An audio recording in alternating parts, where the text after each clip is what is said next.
விஜய்க்கு வந்து சர்வேல 40% வந்து ஓட்டு விழுன்னு சொல்லி செங்கோட்டையன் இன்னைக்கு பிரஸ் மீட்ல சொல்லியிருக்காங்க.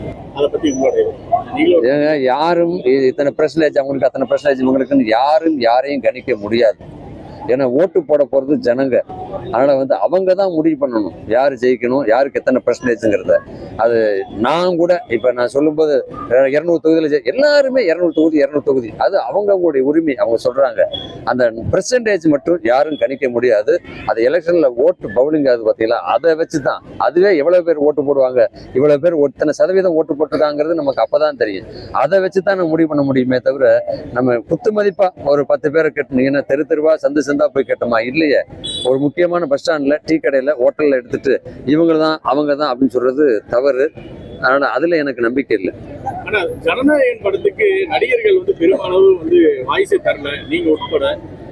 அந்த படத்தினால வந்து மிகப்பெரிய அந்த ப்ரொமோட் பண்ணவங்க அதுல இது செஞ்சவங்க பெரிய அளவு பாதிக்கப்பட்டிருக்காங்க. விஜய் அப்படின்றத தவிர பின்னாடி பழக்கம் ஒரு குடும்பங்கள் அதுல பாதிக்கப்பட்டிருக்கு. எப்படி நடிகரா அது அந்த தயாரிப்பாளர் சொல்லணும், அந்த டைரக்டர் சொல்லணும், அந்த ஹீரோ சொல்லணும். அவங்க யாருமே அந்த ஹீரோயின் சொல்லணும். அந்த படத்தில் நடிச்ச நிறைய பேர் நடிச்சிருக்காங்க. அவங்க யாராவது பேசணும். நான் அந்த படத்துக்கு சம்மந்தப்படலை, அதனால அந்த படத்துல நான் நடிக்கல, எனக்கும் அதுக்கும் சம்மந்தம் இல்லை அப்படின்னு சொல்றதை விட அவங்களே பேசாதப்ப நம்ம எப்படி பேச முடியும்? அவங்க முறையில் குரல் கொடுத்தா தான் மற்றவங்க குரல் கொடுப்பாங்க. தமிழ்நாட்டு நடிகர்கள் மௌனமாக சாதிக்கிறாங்க. இதைத்தான் நான் இப்பதான் சொல்றேன். இப்ப யாருக்கு பாதிப்பு ஏற்பட்டது? அன்னைக்கு வந்து ஒருத்தருக்கு பாதிப்பு ஏற்படும் போது அவர் வந்து குரல் கொடுத்தாரு, எல்லாருமே போய் நின்னாங்க. ஆனா அதே போல இப்படி ஒரு பிரச்சனை, எனக்கு இதனால இவ்வளவு லாஸ், இந்த ப்ரொடியூசருக்கு லாஸ் அப்படின்னு இவர் ஒரு வார்த்தை இவர் பேசணும் வைக்கணும். இவர் பேசலைங்கிறப்ப அவருக்கு பதிலாக நான் போய் பேசி இன்னொருத்தவங்க போய் பேசி அதை எப்படி முன் வருவாங்க?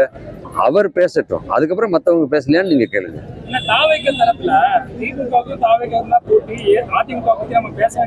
ரொம்ப பழசு ரொம்ப பழசு ரொம்ப பழசு ரொம்ப பழசு எல்லாம் ஆல்ரெடி சொல்லியாச்சு. ஏன்னா இப்ப ஒவ்வொருத்தரும் அவங்கவுங்க பாயிண்ட் ஆஃப்ல அவங்க சொல்லுவாங்க. இப்ப உங்களுக்கே தெரியும் எதிர்கட்சி யாரு அப்படிங்கிறது. இப்போ அனைத்து இந்திய அண்ணா திராவிட கட்டம், அடுத்து ஆளுங்கட்சி யாருங்கிறதும் தெரியும், அடுத்து எதிர்கட்சியா வரப்போறது யாருங்கிறது உங்களுக்கு தெரியும். அதனால என் வாயில நீங்க ஏன் கிட்டுறீங்க? முதல்வர் ஸ்டாலின் வந்து இபிஎஸ் உரிமையில சாடி பேசியிருக்கிறாரு. இதை பத்தி ரெண்டு பேருமே கட்சி தலைவர்கள். அவர் கட்சி தலைவர், அதுக்கு பதிலாக இவரும் பேசுறாரு. அதனால அவங்க ரெண்டு பேருக்குள்ள பேசிப்பாங்க. அவர் என்ன சொல்றாரோ இவர் பதில் சொல்லிப்பார், இவர் சொல்றதுக்கு அவர் பதில் சொல்லிப்பார். இடையில நான் யார்?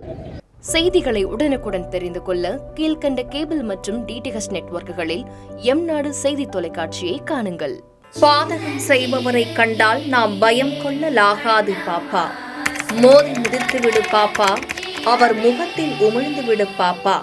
அண்மை செய்திகளை உடனுக்குடன் தெரிந்து கொள்ள இணைந்திருங்கள் எம்நாடு தொலைக்காட்சியுடன்.